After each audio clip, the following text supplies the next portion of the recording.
Hello बच्चों, welcome back to my YouTube channel. आज हम कक्षा 10 की गणित में अध्याय 7 इसकी प्रश्नावली 7.2 का प्रश्न क्रमांक 8 हल करेंगे।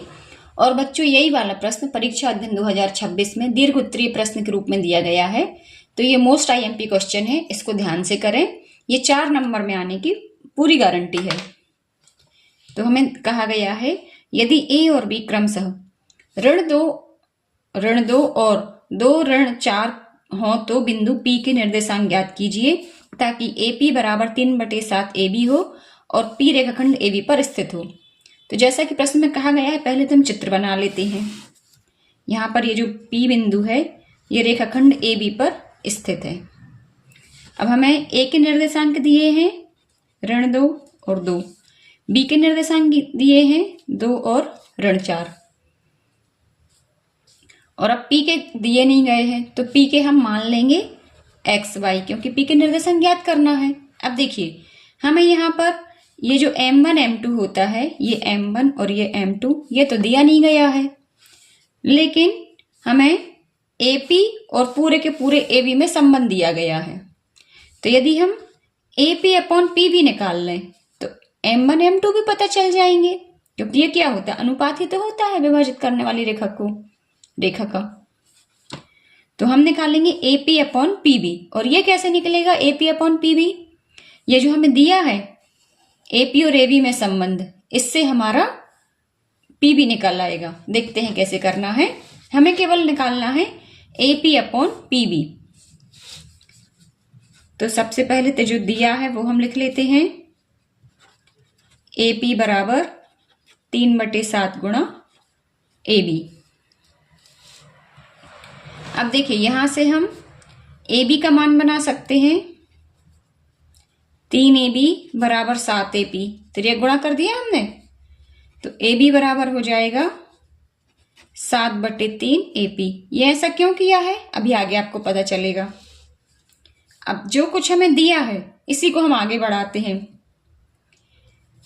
AB बराबर हम क्या लिख सकते हैं, ये पूरा का पूरा AB बराबर AP प्लस PB, ऐसा हम लिख सकते हैं। ये देखिए, ये चीज अलग है और ये अलग है। तो अब AB का मान हमने बना लिया है AP के रूप में, और हमें AP/PB निकालना है। तो PB को हम यहीं रहने देंगे और AP को हम पक्षांतर कर देंगे। तो AB माइनस AP बराबर PB हो जाएगा।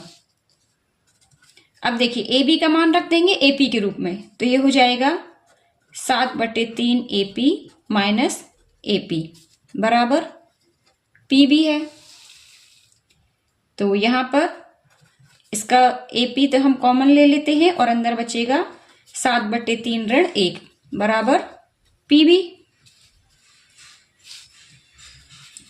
तो ये AP और अंदर हो जाएगा 3 LCM, और ये हो जाएगा 7 ऋण 3 बराबर PB।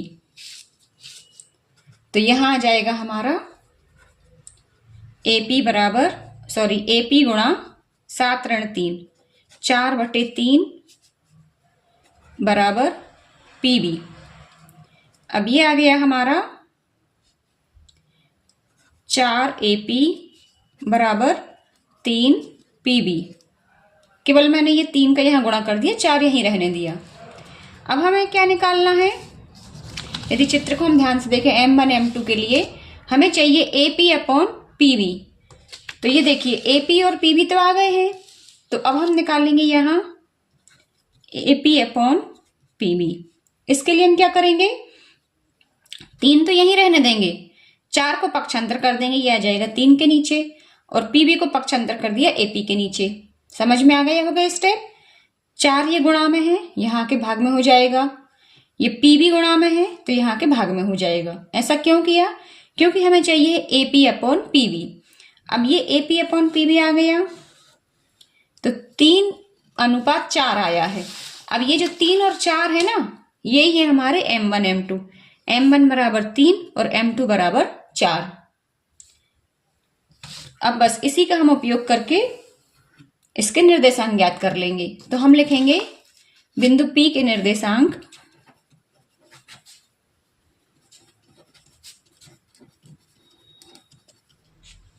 m1x2 plus m2x1 upon m1 plus m2। इसी तरह से y पे m1y2 plus m2y1 upon m1 plus m2।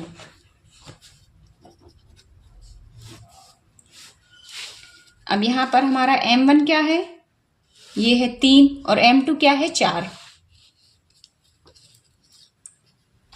तो यहाँ पर ये पहले तो हम मान भर लेते हैं, m1 है 3 और x2 ये है -2 प्लस m2x1, m2 है 4 और x1 ये है -2, सॉरी ये है x1y1 और ये है x2y2। तो m1x2, x2 ये है हमारा 2, ये प्लस का 2 है, तो 3 गुणा 2 धन m2x1 4 गुणा x1 ये है -2 अपॉन m1 प्लस m2 यानी कि 3 धन 4। अब हम भरेंगे m1y2, तो m1 है 3 और y2 हमारा है -4 धन m2y1, m2 है 4 और y1 है हमारा -2 और नीचे है m1 प्लस m2, तो ये 3 धन 4। तो यहाँ पर आ जाएगा हमारा 3 दूनी 6 ऋण 4 दूनी 8 बटे 4 और 3 7, फिर ये है 3 चौको 12 ऋण 4 दूनी 8 बटे 4 3 7, 6 ऋण 8 ये हो जाएगा -2 बटे 7 और ये -12 ऋण 8 ऋण 20 बटे 7 और ये हमारा आंसर। ये हो जाएंगे बिंदु P के निर्देशांक। हमने ऊपर हेडिंग डाल के रखी है बिंदु P के निर्देशांक और ये आ गए हमारे बिंदु P के निर्देशांक। तो इस तरह से यदि आप बिल्कुल सही करके आएंगे तो आपका एक भी नंबर नहीं कटेगा, एक के आधा भी नंबर नहीं कटेगा। आपको इतना करने से पूरे 4 नंबर मिल जाएंगे। बस आप थोड़ा सा ध्यान रखें कि सबसे पहले तो हमें AP और PV में अनुपात निकालना है और फिर बस x1 x2 के मान रख के हमें ये निकालना है निर्देशांक। तो बच्चों ऐसे ही किसी और IMP प्रश्न के साथ मैं मिलती हूँ नेक्स्ट वीडियो में। तब तक के लिए जय हिंद, वंदे मातरम।